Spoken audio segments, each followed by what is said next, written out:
अस्सलाम वालेकुम, मेरा नाम नुमान। आप देख रहे हैं द टेक शो, जिसके अंदर हम लोग डिस्कस करते हैं पाकिस्तान और दुनिया भर से आने वाली टेक न्यूज़ और अपडेट्स को। मुझे पता कि यार आप लोगों के माइंड के अंदर ये चीज़ आ रही होगी कि मैं 2 दिनों से कहाँ गायब था। तो यार परसों वाले दिन सारा दिन लाइट नहीं थी, सुबह 7 बजे गई और पता नहीं शाम को 4-5 बजे आई, तो मैं वीडियो को अपलोड नहीं कर सका।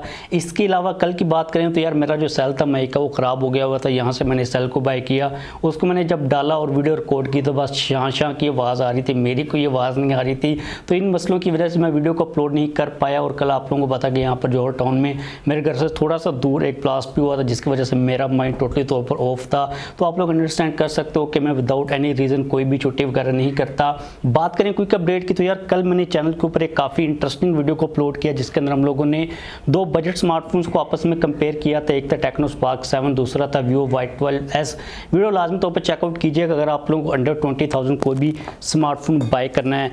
बात करें आज की पहली अपडेट की, जो कि काफ़ी ज़्यादा इंटरेस्टिंग आ रही है। तो अगर हम लोग देखते हैं टैबलेट को और गेमिंग को, तो हमारे माइंड के अंदर एप्पल की आईपैड्स ही आ रहे होते हैं, क्योंकि एंड्रॉइड की कैटेगरी के अंदर हमें कोई भी ऐसा टैबलेट देखने को नहीं मिलता जिसके ऊपर हम लोग प्रॉपर गेमिंग कर सकें। लेकिन आपकी ये वाली जो कंप्लेन है ये बहुत जल्द दूर होने वाली है, क्योंकि डिजिटल चैट स्टेशन की तरफ से एक लीक सामने आई है, जिसके अंदर उन्होंने ये कहा कि भाई आप लोगों को बहुत जल्द एंड्रॉइड की कैटेगरी के अंदर एक टैबलेट देखने को मिल जाएगा जो कि बेसिकली गेमिंग को टारगेट करेगा। जो स्पेसिफिकेशंस है वो काफ़ी ज़्यादा कमाल की हैं। स्नैपड्रैगन 888 का प्रोसेसर होगा, एलसीडी डिस्प्ले के साथ 120 हर्ट्ज का या फिर 144 हर्ट्ज का रिफ्रेश रेट होगा और 100 वाट की फास्ट चार्जिंग की सपोर्ट आएगी। अभी तक आप लोगों को मैंने इस टैबलेट की जो ब्रांड है उसके बारे में नहीं बताया, क्योंकि भाई ना तो मुझे पता है और ना ही डिजिटल चैट स्टेशन को पता है कि भाई ये कौन सी कंपनी की तरफ से आएगा। लेकिन इन स्पेसिफिकेशंस के साथ एक टैबलेट बन रहा है चाइना के अंदर, कहाँ पर, तो आप लोग आइडिया लगा सकते हो कि किस ब्रांड की तरफ से आएगा। वैसे मुझे किसी किस्म का कोई भी आइडिया नहीं है कि ये किस ब्रांड की तरफ से आएगा, लेकिन बहुत जल्द आप लोगों को ये टैबलेट मिल जाएगा।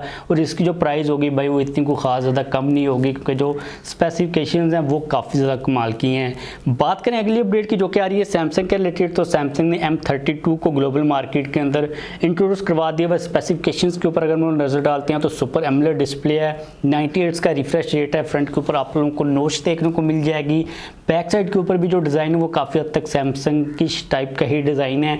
आप लोगों को 64 मेगापिक्सल का मेन सेंसर मिलेगा, G80 का प्रोसेसर है, 6000 mAh बैटरी के साथ 25 वाट की फास्ट चार्जिंग की सपोर्ट। और उसकी जो प्राइस होगी वो अराउंड 35,000 पाकिस्तान के अंदर होगी, क्योंकि मैंने कन्वर्जन की है इंटरनेशनल मार्केट के अंदर $200 प्राइस है। और M सीरीज़ को अगर हम लोग देखते हैं तो वो नॉर्मल प्राइस रेंज के अंदर ही आती है, तो इसकी प्राइस 35,000 के अराउंड कहीं पर होगी। तो अगर आप इस स्मार्टफोन का वेट करना चाहते हो तो आप लोग इसका वेट डेफिनेटली कर सकते हो।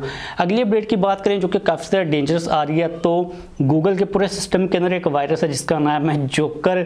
अब ये वाला वायरस दोबारा से गूगल के प्ले स्टोर के ऊपर आ चुका हुआ है, जिसके रिलेटेड गूगल ने ऑफिशियली तौर पर ये चीज़ क्लियर की है कि आप लोग इससे बचें। और उन लोगों ने कुछ एप्लीकेशंस की लिस्ट भी इशू की है, आप लोग यहाँ पर एप्लीकेशंस को देख सकते हो। गूगल ने इन एप्लीकेशंस को अपने प्ले स्टोर से रिमूव कर दिया हुआ है, क्योंकि इनके अंदर ये वायरस था। और उन्होंने ये कहा कि अगर आप लोगों ने इन एप्लीकेशंस को APK के थ्रू डाउनलोड वगैरह किया तो आप लोग इनको डिलीट कर दें, क्योंकि ये वाला जो जोकर वायरस है ये SMS टाइप की जो डिटेल होती है, मतलब कि आपके SMS के अंदर जो डिटेल होती है, उसके अलावा जो आपके कॉन्टैक्ट्स होते हैं उनको चोरी वगैरह करता है। और अगर आप लोग इससे बचना चाहते हो तो आप लोग इन एप्लीकेशंस को डिलीट कर सकते हो। जैसे मुझे समझ नहीं आती है कि गूगल का ये जो पूरा सिक्योरिटी और प्राइवेसी का सिस्टम इतना ज़्यादा लो क्यों है। उसकी रीज़न एक सिंपल से समझ भी आती है, क्योंकि डिफरेंट जगहों से गूगल के प्ले स्टोर के ऊपर या फिर हम लोग गूगल के पूरे इकोसिस्टम को देखते हैं ना, तो टारगेट किया जा सकता है चीज़ों को, काफ़ी ज़्यादा लूप होल्स मौजूद हैं। इसलिए जो एप्पल का पूरा सिस्टम है गूगल के सिस्टम के कंपैरेटिवली काफ़ी ज़्यादा स्ट्रॉन्ग है। तो भाई आप लोग इस किस्म की कोई भी न्यूज़ आती है तो उसको लाजमी तौर पर सीरियस लिया करें, क्योंकि एक चीज़ के थ्रू कौन सी चीज़ कहाँ तक पहुँच सकती है, मतलब कि एक वायरस जो कि किसी भी जगह से इंटर होता है वो पूरे एंड्रॉयड के इकोसिस्टम के अंदर कहाँ तक पहुंच सकता है, ये चीज़ समझ नहीं आएगी। और मेरी जो लाइट है वो जा चुकी हुई है, तो मैंने सोचा कि इस न्यूज़ को पूरा कर लूँ और नेक्स्ट न्यूज़ हम लोग जब लाइट आएगी तो तभी बोलेंगे। ओके जो तुम्हारी लाइट आ चुकी हुई है। अगली अपडेट की अगर हम लोग बात करते हैं जो कि आ रही है सैमसंग के रिलेटेड, तो सैमसंग ने अभी रिसेंटली एक पोस्टर रिलीज़ किया जिसके ऊपर सैमसंग की हमें अपकमिंग डिवाइसेस की डिटेल मिल रही है। तो बेसिकली सैमसंग का 28 जून को एक इवेंट हो रहा है मोबाइल वर्ल्ड कांग्रेस का, जो कि एक वर्चुअल इवेंट होगा। अगर हम लोग इस पोस्टर के ऊपर देखते हैं तो हमें एक वॉच नज़र आ रही है, एक फ़ोन है जो कि सैमसंग का S21 FE हो सकता है, उसके अलावा एक टैबलेट भी है, एक लैपटॉप है और एक फोल्डिंग फ़ोन है जो कि Z Fold 3 होगा। तो भाई 28 को सैमसंग सैमसंग का जो इवेंट होगा उसके अंदर ये लोग इन सारी प्रोडक्ट्स को इंट्रोड्यूस करवाने वाले हैं। तो इसका मतलब ये है कि सैमसंग ना तो S21 FE को कैंसिल करने वाला है और ना ही जो उनका फोल्डिंग फ़ोन था उसका जो लॉन्च है वो आगे करने वाला है, क्योंकि जो चिप्स की शॉर्टेज चल रही थी उसकी वजह से ये चीज़ें सारी रिपोर्ट की जा रही थी। तो लेट्स सी कि भाई सैमसंग क्या करता है। इसके बाद अगली काफ़ी इंटरेस्टिंग अपडेट आ रही है पीटीए और टिकटॉक के रिलेटेड। तो भाई अभी रिसेंटली पीटीए ने टिकटॉक के ऊपर एक पूरा सर्च ऑपरेशन किया, जिसके बाद उन लोगों ने तकरीबन 9.8 मिलियन, तकरीबन 1 करोड़ के करीब जो वीडियोस थी उनको डिलीट किया, जो कि गाइडलाइंस को पूरा नहीं कर रही थी। इसके अलावा उन लोगों ने 7,20,000 के अराउंड ऐसे अकाउंट्स को भी ब्लॉक किया है, जो कि काफ़ी एक अच्छी चीज़ है। इसी तरह हमारा सिस्टम चलना चाहिए, यही इसका सोल्यूशन है कि जो लोग रूल्स को फॉलो नहीं करते उनको ही ब्लॉक किया जाए, ना कि इसके के पूरे प्लेटफॉर्म को ही बंद कर दिया जाए। तो ओवरऑल पीटीए ने काफ़ी अच्छा काम किया है, हेड्स ऑफ टू पीटीए। अगली अपडेट की बात करें जो क्या आ रही है ओप्पो के रिलेटेड, तो ओप्पो Reno 6 सीरीज़ का आप लोग काफ़ी ज़्यादा वेट कर रहे हो, जो कि चाइना की मार्केट के अंदर ऑलरेडी ओप्पो ने इंट्रोड्यूस करवा दी हुई है। इसके ऊपर हम लोग काफ़ी दफ़ा बात भी कर चुके हैं। तो अभी रिसेंटली ओप्पो Reno 6 का एक और वेरिएंट जो कि ओप्पो Reno 6Z के नाम से आएगा वो सामने आ रहा है। उसकी सारी स्पेसिफिकेशंस आ चुकी हुई हैं सामने। अगर हम लोग उनके ऊपर नज़र डालते हैं तो एमोलेड डिस्प्ले होगा 60 हर्ट्ज के रिफ्रेश रेट के साथ, under display fingerprint scanner, Dimensity 800U का प्रोसेसर, 64 मेगापिक्सल का मेन सेंसर, 4310 mAh की बैटरी के साथ 33 वाट की फास्ट चार्जिंग की सपोर्ट होगी। अब ये वाली जो अपडेट है ये इतनी खास ज़्यादा इंपॉर्टेंट नहीं थी, मैंने इसको इसलिए इंक्लूड किया है क्योंकि आप लोगों की तरफ से ओप्पो Reno 6 की जो लॉन्च डेट है पाकिस्तान के अंदर उसके रिलेटेड काफ़ी ज़्यादा क्वेश्चन आते रहते हैं। तो भाई हम लोगों ने पहले भी इस बात को डिस्कस किया था कि इस मंथ के अंदर तो ओप्पो Reno 6 सीरीज़ बिल्कुल भी नहीं आ रही चिप्स की शॉर्टेज की वजह से। तो नेक्स्ट मंथ के अंदर एक्सपेक्टेड है कि आप लोगों को मिड से पहले पाकिस्तान के अंदर ओप्पो Reno 6 में भी आता हुआ नजर आए। पाकिस्तान के अंदर अगर नहीं आता तो जो ग्लोबल मार्केट है उसके अंदर इंट्रोड्यूस करवाया जाए, क्योंकि चाइना से पहले ग्लोबल मार्केट के अंदर जाएगा, उसके बाद पाकिस्तान के अंदर आएगा, क्योंकि हम लोग भी ग्लोबल मार्केट के अंदर ही आते हैं, क्योंकि पाकिस्तान के अंदर भी जो वेरिएंट्स आते हैं वो ग्लोबल मार्केट वाले ही आ रहे होते हैं। तो आप लोगों को नेक्स्ट मंथ तक का वेट करना पड़ेगा डेफिनेटली।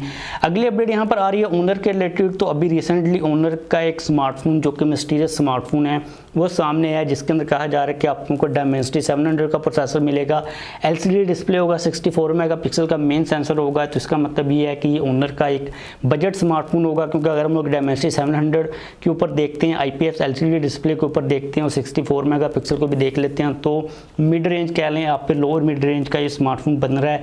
क्या नाम होगा कोई भी डिटेल सामने नहीं आ रही, लेकिन बहुत जल्दी ये वाला स्मार्टफोन आ रहा है। अगली अपडेट की बात करें जो कि आज की हमारी सबसे इंटरेस्टिंग और मुझे लगता है कि मोस्ट अवेटेड न्यूज़ है, जो कि आ रही है Realme Narzo 30 के रिलेटेड। तो उसकी जो लॉन्च है पाकिस्तान के अंदर वो कंफर्म कर दी गई है, 28 जून को उसको लॉन्च किया जाएगा। और आप लोगों के माइंड के अंदर एक चीज़ लाजमी तौर पर आ रही होगी कि भाई इसकी प्राइस क्या होगी। तो इसको अभी रिसेंटली आज ही इंडिया के अंदर भी लॉन्च किया गया है। तो उसका जो 4GB के साथ 64GB वाला वेरिएंट है उसकी प्राइस 12,500 है इंडिया के अंदर। तो पाकिस्तान के अंदर 25,000 बन रही है और मुझे लगता है कि 25,000 के अराउंड ही ये आएगा। और इसके दो वेरिएंट्स हैं वहाँ पर, एक 4G वाला और एक 5G वाला। तो जो प्राइस आप लोगों को मैंने बताई है ये 4G वाले वेरिएंट की है। तो आप लोग यहाँ पर अपना कोई बजट रख सकते हो। इस प्राइस रेंज के ऊपर भी अगर ये आता तो काफ़ी एक एग्रेसिव डील होगी, क्योंकि जो स्मार्टफोन की स्पेसिफिकेशंस है वो काफ़ी ज़्यादा अच्छी हैं। तो अब हम लोग यहाँ पर स्पेसिफिकेशंस को डिस्कस नहीं करेंगे, एक दफ़ा ये स्मार्टफोन लॉन्च चले उसके बाद हम लोग इसकी स्पेसिफिकेशंस के ऊपर नजर डालेंगे इन डिटेल। इसके बाद अगली अपडेट यहाँ पर आ रही है इन्फिनिक्स के रिलेटेड, इन्फिनिक्स 0X के रिलेटेड। तो हम लोगों ने 2 दिन जो वीडियोस नहीं बनाई थी टेक शो की, उस दौरान इन्फिनिक्स 0X टोटली तौर पर सामने आ चुका हुआ है। पहले तो हम लोग अगर डिज़ाइन की बात करते हैं तो हम लोग इसके बारे में ऑलरेडी डिस्कशन कर चुके हुए हैं। अगर हम बात करते हैं इन्फिनिक्स की ऑफिशियल स्टेटमेंट्स की, तो भाई उन लोगों ने 160 वाट को तो फर्स्ट ऑफ ऑल कंफर्म कर दिया है कि आप लोगों को 160 वाट की फास्ट चार्जिंग की सपोर्ट मिलेगी, साथ में 50 वाट की वायरलेस चार्जिंग की सपोर्ट भी होगी। इसके अलावा अगर हम लोग दूसरी स्पेसिफिकेशंस के ऊपर देखते हैं तो आप लोगों को एमोलेड कर्व डिस्प्ले मिलेगा, अंडर डिस्प्ले फिंगरप्रिंट स्कैनर होगा, G95 का मीडियाटेक का हीलियो प्रोसेसर होगा, 50 मेगापिक्सल का बैक साइड के ऊपर G1 सेंसर जो है वो कहा जा रहा होगा, या फिर 108 मेगापिक्सल का मेन सेंसर होगा। ये चीज़ मुझे कंफर्म नहीं है, मैं आइडियाज ही लगा रहा हूँ। इसके अलावा बैक साइड के ऊपर में एक पेरिस्कोप लेंस भी नजर आ रहा है। ये स्पेसिफिकेशंस अब आप लोग सोचोगे कि भाई इसकी प्राइस क्या होगी, क्योंकि आप लोगों की तरफ से मुझे क्वेश्चंस भी आए थे इन्फिनिक्स 0X की प्राइस के रिलेटेड। तो यार अगर हम लोग इन सारी स्पेसिफिकेशंस के ऊपर गौर से देखते हैं ना, तो एमोलेड डिस्प्ले G95 का प्रोसेसर है, बैक साइड के ऊपर अब कैमरा ये लोग पता नहीं कौन सा लगाते हैं। तो मुझे लगता है कि इसकी जो प्राइस होगी वो मैक्सिमम 50,000 से ऊपर नहीं जानी चाहिए और 45,000 के अराउंड होगी, जो कि मुझे पर्सनली तो ऊपर लगता है। अब ये चीज़ नहीं पता कि भाई इन्फिनिक्स का क्या गेम प्लान है, क्योंकि जो स्पेसिफिकेशंस हैं वो ठीक हैं, इन्फिनिक्स के लिहाज से ठीक है, लेकिन इतनी भी कोई ख़ास ज़्यादा एग्रेसिव नहीं है कि हम लोग कहें, क्योंकि फ्लैगशिप लेवल की स्पेसिफिकेशंस हैं। इतनी ही प्राइस इसकी एडजस्टेबल बनती है, जो कि मुझे लगता है कि 45,000 से लेके 50,000 या फिर 50,000 से 1-2 हज़ार ज़्यादा, इससे ज़्यादा प्राइस की नहीं बनती। ये नहीं हो सकता कि इन्फिनिक्स की जो प्राइस है वो 60,000 तक ले जाए, जो कि मुझे लगता नहीं है कि इन्फिनिक्स के लिए सूटेबल एक चीज़ होगी। तो मुझे लगता है कि 45 से 50 के अराउंड कहीं पर इसकी प्राइस होगी। लेट्स सी कि भाई एक्चुअल में इसकी प्राइस कितनी होती है। और इसके अलावा एक और इंटरेस्टिंग बात आप लोगों को यहाँ पर मैं बताऊँ कि इन्फिनिक्स Zero X के अंदर आप लोगों को सिर्फ एक वेरिएंट नहीं मिलेगा, बल्कि टोटल 3 वेरिएंट्स मिलेंगे। एक होगा Zero X Pro के नाम से और एक होगा Zero X New के नाम से, मतलब कि ये 2 और वेरिएंट्स भी आएंगे। तो लेट्स सी कि इन 2 वेरिएंट्स की प्राइसेस और स्पेसिफिकेशंस क्या होती हैं। अगर हम लोग यहाँ पर इन्फिनिक्स की बात कर ही रहे हैं तो टेक्नो की बात हम लोग कैसे छोड़ सकते हैं। तो टेक्नो फैंटम के बारे में भी काफ़ी ज़्यादा हद तक जो चीज़ें हैं वो कंफर्म हो चुकी हुई हैं, काफ़ी पिक्चर्स भी लीक हुई थी, लेकिन हम लोग ऑफिशियल चीज़ों की बात करेंगे तो टेक्नो ने अफ्रीका के अंदर जो टेक्नो फैंटम है उसकी प्री बुकिंग भी स्टार्ट कर दी हुई है। और जो चीज़ मुझे सबसे ज़्यादा इंटरेस्टिंग लगी वो ये थी कि अफ्रीका का पता नहीं कौन सा गाना कोई कंट्री है, इसके अंदर वो लोग प्री बुकिंग के साथ जो एक वाइन जो शराब की बात है वो फ्री में। तो मुझे लगता है कि इन लोगों को पाकिस्तान के अंदर फिर रूह अफ़ज़ा भी प्री बुकिंग के ऊपर फ्री में देना चाहिए, और उसके अलावा साथ में वो लोग जो एक स्पीकर टाइप है वो भी दे रहे हैं। तो भाई काफ़ी हॉट और काफ़ी एग्रेसिव टाइप का सीन चल रहा है अफ्रीका के अंदर। अच्छा, हम लोग अगर बात करते हैं इन्फिनिक्स के बाद, इन्फिनिक्स माइंड में घूम रहा है टेक्नो के फैंटम की, तो इसके अंदर भी काफ़ी हद तक जो स्पेसिफिकेशन होगी वो सेम ही होंगी। इसके अंदर आप लोगों को फ्रंट के ऊपर जो डिस्प्ले मिलेगा वो कर्व डिस्प्ले होगा, पंच होल के साथ आएगा, जो कि डुअल पंच होल है। बैक साइड के ऊपर वर्टिकल कैमरा का मॉड्यूल होगा, और ये चीज़ कही जा रही है कि बैक साइड के ऊपर जो मेन सेंसर होगा वो 50 मेगापिक्सल का GN1 का सेंसर होगा, G95 का इसके अंदर भी प्रोसेसर होगा। तो लेट्स सी कि भाई ये स्मार्टफोन कब आता है, और इसके अंदर जो फास्ट चार्जिंग है वो अभी तक कंफर्म नहीं की गई है कितने वाट की फास्ट चार्जिंग होगी, लेकिन मुझे लगता है कि इस स्मार्टफोन के अंदर भी हमें तकरीबन इन्फिनिक्स जितनी ही फास्ट चार्जिंग मिल सकती है, और इसकी भी जो प्राइस होगी वो उतनी ही होगी जितनी इन्फिनिक्स Zero X की होगी, क्योंकि ये एक ही कंपनी की 2 सब ब्रांड्स हैं। तो आप लोग आइडियाज़ लगा सकते हो। तो लेट्स सी कि भाई ये लोग क्या करते हैं। अब बेसिकली सीन यहाँ पर ये चल रहा है कि इन्फिनिक्स और जो टेक्नो आना, अब ये लोअर मिड रेंज से मतलब कि 30-35 हज़ार के बजट से ऊपर वाली कैटेगरी के अंदर जंप इन करने की कोशिश कर रहे हैं, और ये काफ़ी ज़्यादा एग्रेसिवली आने की कोशिश कर रहे हैं। तो इनको अब देखते हैं कि किस किस्म का रिस्पांस मिलता है, क्योंकि जो स्पेसिफिकेशंस ये लोग ऑफर करने जा रहे हैं, प्राइस का भी हमें वेट करना पड़ेगा। उसके बाद ही हम लोग सारी चीज़ों को ईजिली अंडरस्टैंड कर पाएंगे, उनके ऊपर बात कर पाएंगे। लेकिन best of luck to Infinix and Tecno, और देखते हैं कि भाई ये कब आते हैं और क्या प्राइजेस होती हैं। तो हम इस वीडियो को ख़त्म करते हैं। जाने से पहले अगर आप लोगों ने अब तक वीडियो को लाइक नहीं किया, लाइक कर दीजिए। अगर आप लोगों का कोई क्वेश्चन हो तो डेफिनेटली पूछ लीजिएगा। चैनल के ऊपर नया सब्सक्राइब नहीं किया हो तो चैनल को भी सब्सक्राइब कर लीजिएगा।